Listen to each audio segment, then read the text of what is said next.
All right, here to react to all this, Brandon Judd, who's the president of the National Border Patrol Council. Brandon, good to have you on the show today. And as Hillary talked about, there seemed to be a couple of goals for the president in today's White House event, possibly raising the morale of some of these ICE officials and others that have had to deal with some negative coverage of what they've been doing, but also, as she said, to set up his argument for the midterm elections on immigration. Do you think it was effective, what the president did today? I do. I think that most everything that he's done as far as immigration goes is effective. What he's doing is he's shining a spotlight on the problem, and until we solve that problem, we're going to continue to discuss this issue. Illegal immigration continues to rage. The amount of drugs that cross the border continues to flow across almost unfettered. You know, in my 21-year career as a Border Patrol agent, I can tell you that we discuss this issue year in and year out, but we finally have a president that is actually trying to do something about it. And you also have a political opposition here, and that's where the midterm elections will come into it. Some on the left of the Democratic Party, the far left of the Democratic Party, have made a point now of suggesting that ICE as an agency should be abolished. So I guess the question to someone with your experience would be, what would happen if? What would happen if something like that would actually occur?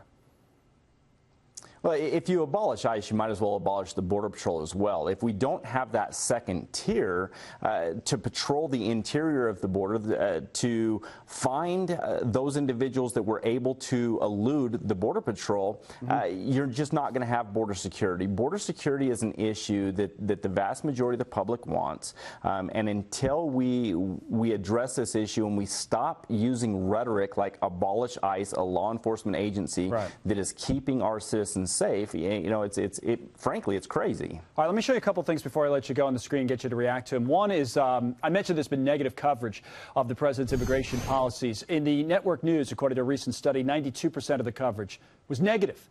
That's part of it. The other thing that's come up, you say, well, why is that happening? Obviously, some of it could be just plain old media bias. And then other people say, well, what about the border separation issue, the separation of children from their parents? Still 565 children in custody not eligible for reunification that were not reunited with their parents, although most were before that. What do you make of that issue in particular, and how maybe it is either hurt morale or just hurt the overall kind of coverage of people who are otherwise doing such good things as you described them before?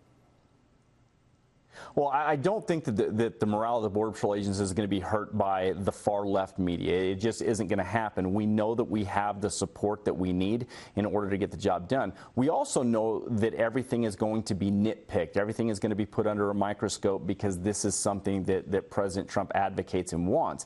And because of that, we know that we're going to be caught in the middle. We're willing to accept that, and we're willing to continue to do our job and to do our jobs well. Thanks for coming on today, Brandon. It was good to see you.